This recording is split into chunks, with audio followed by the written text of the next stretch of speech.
BA भाग द्वितीय वर्ष के अंतर्गत एकांकी के विषय में आज हम अध्ययन करते हैं।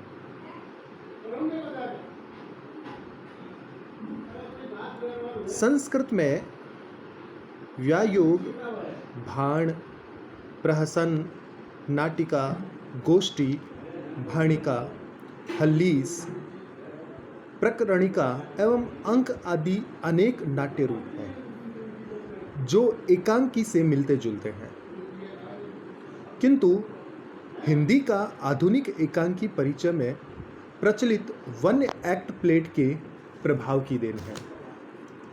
साथ ही संस्कृत के नाट्य रूपों का प्रभाव भी हिंदी एकांकी पर पड़ा है। पश्चिम में एकांकी स्वरूप पर विद्वानों ने शास्त्रीय ढंग से विचार किया है। सिडनी वैक्स के अनुसार एकांकी साहित्य वह नियंत्रित और संयमित विधा है जिसमें एक ही घटना को इस प्रकार अभिव्यक्त किया जाता है कि उसके प्रभाव ऐक्य से पाठ और दर्शकों का मन आकृष्ट और आक्रांत हो जाए। एकांकी के स्वरूप को विभिन्न विद्वानों ने विभिन्न प्रकार से निर्धारित करने का प्रयत्न किया है, अथवा यह कहिए कि उन्होंने अपनी अपनी रुचि के अनुसार एकांकी नाटक की परिभाषा प्रस्तुत करने का प्रयत्न किया है। एकांकी को परिभाषित करने से पहले हम कुछ इसके बारे में बात करते हैं। हिंदी में एकांकी कहानी के समान ही एक नवीन विधा है जिसका अभिप्राय 19वीं शताब्दी में हुआ था। यद्यपि संस्कृत नाट्य शास्त्र में रूपक के कई भेद माने गए हैं जिनमें एकांकी के लक्षण न्यूनाधिक रूप में मिलते हैं। इनमें व्यायोग, भाण, प्रसन, वीथी, सट्टक, विलासिका, प्रकरणिका आदि का उल्लेख किया जा सकता है, जिनमें केवल एक ही अंक होता है। भास का उरुभंग और माध्यम व्यायोग, विश्वनाथ का सौगंधी का हरण आदि रूपक एक अंक के ही नाटक है, किंतु संस्कृत के एक अंक के नाटकों और आधुनिक एकांकी नाटकों की यदि परस्पर तुलना की जाए तो दोनों में प्रत्यक्ष अंतर दिखाई देता है। सामान्यतः जिस नाटक कृति में एक अंक हो और कथा वस्तु भी फैली हुई ना हो, संक्षिप्त हो, उसे एकांकी नाटक कहा जा सकता है। किंतु आधुनिक एकांकी की मूल प्रेरणा जीवन और भावों का द्वंद्व अथवा संघर्ष है। आधुनिक एकांकी मनोवैज्ञानिक विश्लेषण और जीवन की अभिव्यक्ति को अपना उद्देश्य मानता है। इसलिए आधुनिक एकांकीकार मनोवैज्ञानिक द्वंद्व और पात्रों का भावात्मक घात प्रतिघात दिखाते हुए नाटकीय घटनाओं को उस चरम सीमा तक पहुंचाते हैं जिसे आधुनिक एकांकी की अपनी विशिष्ट कलात्मक सिद्धि कहा जा सकता है। संस्कृत के नाटककारों ने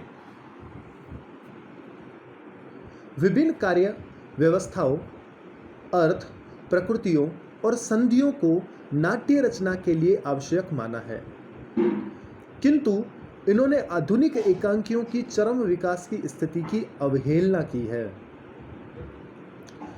इसी प्रकार संस्कृत नाट्य शास्त्र में कथानक, नायक तथा नायिका के संबंध में अनेक रूढ़ियां मिलती है।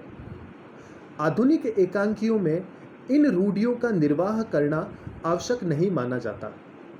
संवाद, उद्देश्य और जीवन दर्शन की दृष्टि से भी संस्कृत एकांकी और आधुनिक एकांकी में मौलिक भेद है। इस प्रकार यह कहा जा सकता है कि कथा वस्तु और शिल्प दोनों की दृष्टि से आधुनिक एकांकी संस्कृत की प्राचीन परंपरा से संबंधित नहीं प्रतीत होता। आधुनिक हिंदी एकांकी पश्चिम की देन है।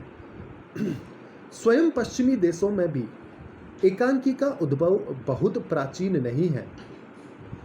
वहाँ पहले बड़े नाटकों का ही प्रचलन था, किंतु इन नाटकों के साथ जनसाधारण के मनोरंजन के लिए तथा नाटक के अभिनय के बीच दृश्य निर्माण के लिए समय निकालने के उद्देश्य से छोटे छोटे नाटक खेले जाते थे, जिन्हें कर्टेन रेंजर्स कहा जाता था। कई युगों तक ये इसी प्रकार के खेले जाते रहे, किंतु महायुद्ध के बाद इन्होंने अपना स्वतंत्र अस्तित्व बना लिया। युद्ध काल में समयाभाव के कारण लोग छोटे नाटकों की ओर उन्मुख हुए। फलतः कर्टेन रेंजर्स की श्रेणी से ऊपर उठकर एकांकी नाटक ने नया रूप और गुण प्राप्त किए और उनकी आधुनिक जीवन की परिस्थितियों ने उसके विकास में महत्वपूर्ण योग देकर उसे साहित्य की प्रमुख विधा के रूप में प्रतिष्ठित कर दिया। हिंदी एकांकी के बीज भारतेंदु युग में ही पड़ चुके थे, किंतु एकांकी कला का व्यवस्थित विकास प्रायः विगत 30-40 वर्षों की ही देन है। इस अवधि में न केवल सहस्राधिक एकांकियों की रचना हुई, अपितु एकांकी के स्वरूप पर भी बहुत विचार किया गया। तो ये एकांकी के संदर्भ में हमने सामान्य परिचय की बात की, जिसके अंतर्गत देखा कि एकांकी का जो निर्माण है वो बड़े नाटकों के एक अंक से ही जुड़ा हुआ है। अब हम बात करते हैं एकांकी की परिभाषा के रूप में। एकांकी के स्वरूप के संबंध में हिंदी आलोचकों और नाटककारों के अनेक परिभाषाएं की है और उसके तत्वों की विशद व्याख्या की है।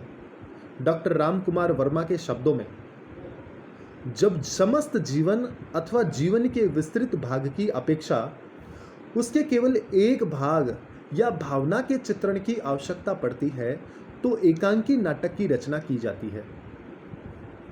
वे एकांकी के लिए एक घटना अथवा भावना की आवश्यक समझते हैं, जो कली के समान खिलकर पुष्प के रूप में विकसित होती है। उपेंद्र नाथ अस्क भी अति दीर्घकालीन घटनाओं को नाटक के लिए आवश्यक मानते हैं। विष्णु प्रभाकर एकांकी को नाटक का छोटा रूप नहीं मानते।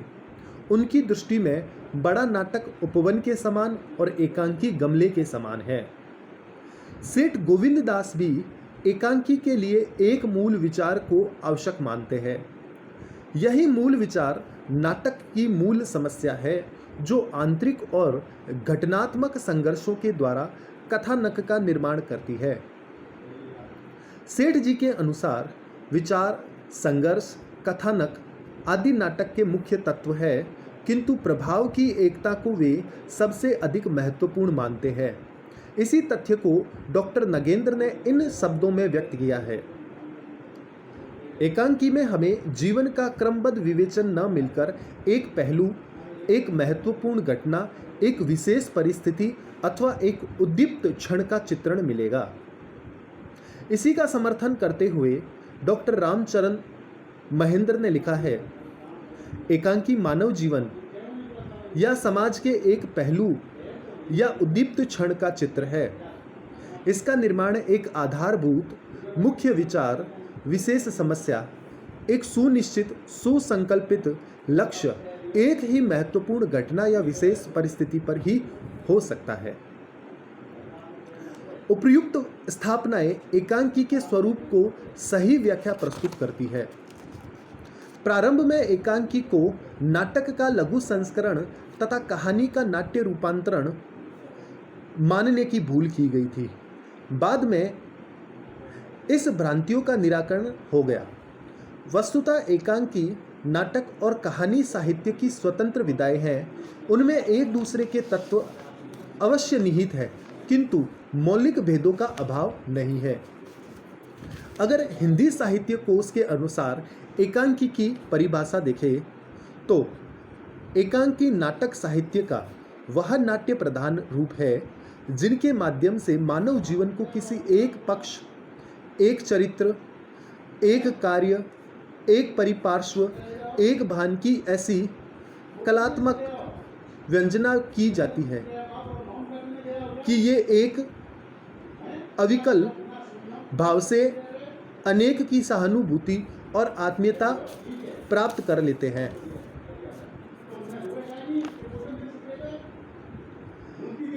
सह गुरु शरण प्रावस्ती।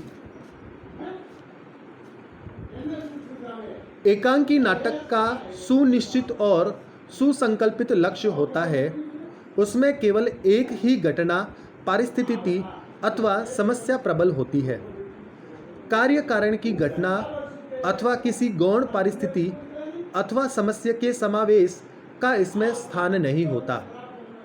एकांकी नाटक के वेग संपन्न प्रवाह में किसी प्रकार के अंतर प्रवाह के लिए अवकाश नहीं होता।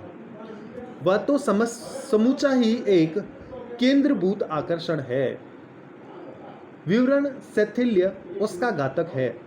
आकार का केंद्रीभूत प्रभाव तथा व्यक्तिक और सामाजिक विशेषताओं की केवलता एकांकी नाटक को कहीं अधिक सुंदर बना देती है। तो इस प्रकार हम यह देखते हैं कि एकांकी एक छोटा रूप है जिसके अंतर्गत हम किसी एक समय विषय, एक स्थान विषय, एक घटना विषय को संक्षिप्त रूप में वर्णित करते हैं। आगे की कक्षा में हम एकांकी के जो मूल तत्व है उनके बारे में पढ़ेंगे।